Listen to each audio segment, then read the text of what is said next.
We also had some pretty elaborate schemes for making it look like we had been practicing when my mom was not home. Yes, I do remember that. And then we'd hurriedly pick up our instruments and act like we had been practicing the whole time she was gone. And I remember, like, if we knew that she would be gone for over an hour, you were like, okay, because I'm the senior one, I'm gonna send you to the convenience store, you're gonna get all of the candy that we want to eat, and then bring it back. Yeah.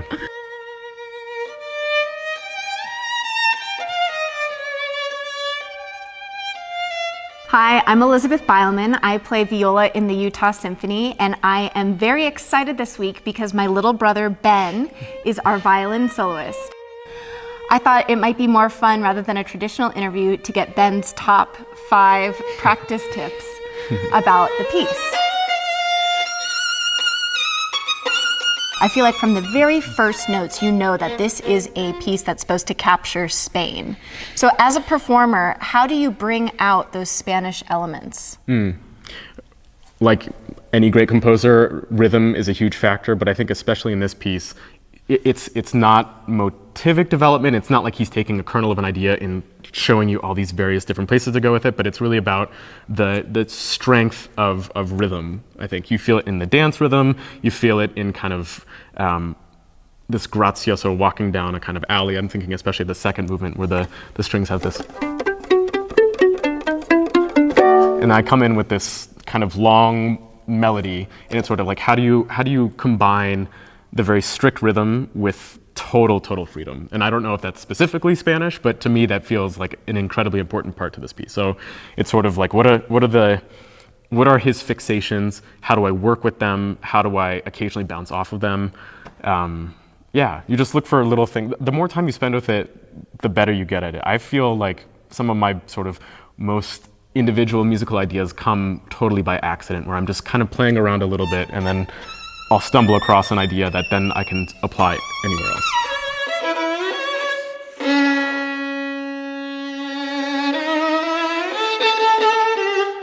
What I'm thinking about a lot, and what I've done to prepare for this concert, is a lot of score study, a lot of kind of listening along with certain recordings to make sure I understand exactly what I'm listening to. So yeah, I think for any level of performer, I think it's, complete student, novice, first time to the piece, or someone who plays with the orchestra frequently. I think starting from the full picture is always the best thing you can do. That's interesting, because I know, when we're students, we often play these pieces with piano reduction, and it's got to be a totally different experience if oh, I have this line with the flute, or my melody here is punctuated by trumpet notes. So so what do you do when you're doing the score study? Like, how do you feel like you learn all the parts in the orchestra at once? Well, certainly I'm still figuring out certain transpositions of wind instruments, so I can't say that I can read everything immediately, but of course, violinists, we know treble clef. As you go to conservatory or study music a little bit more, you learn the viola clef, the alto clef, bass clef, all that kind of stuff. So then you can read it and kind of sound it out yourself. Or my favorite way of really getting a sort of quick overview of a piece is really to listen as you're looking at the score, and you start to realize sort of like what is it that peppers this phrase. Of course, I have my violin part memorized, but should I be paying attention to the harp there? Or should that be something where I hear a little viola slide and I want to kind of imitate or preempt it?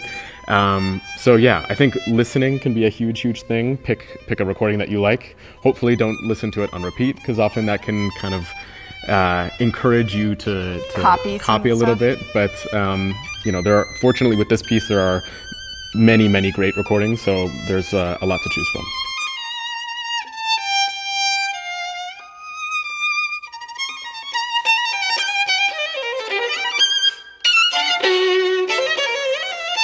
I know there's a lot of really fast technical passages in the Lalo.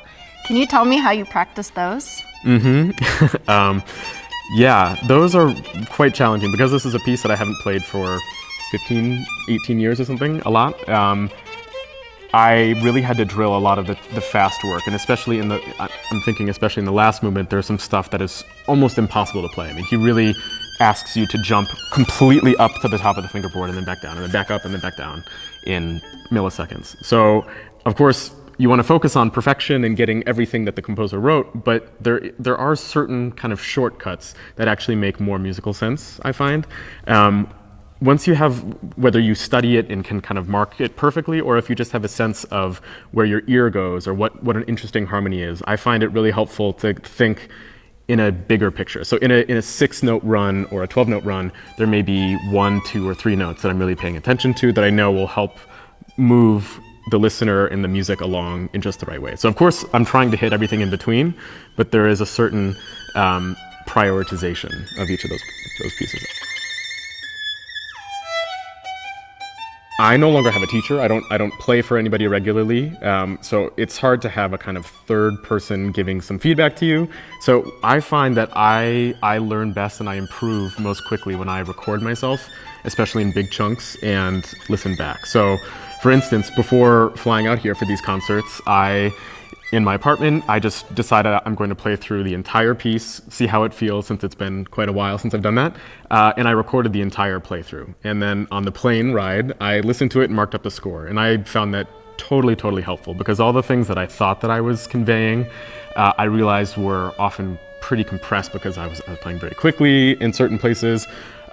In certain places, I was kind of overthinking certain things, and I realized that Lalo marks the music exactly how it should be played and in the best way for it to be performed. I like that because I think at any level, recording yourself and listening back helps you transition from being a student studying with a specific teacher to being your own teacher and really taking ownership of your performance and your interpretation.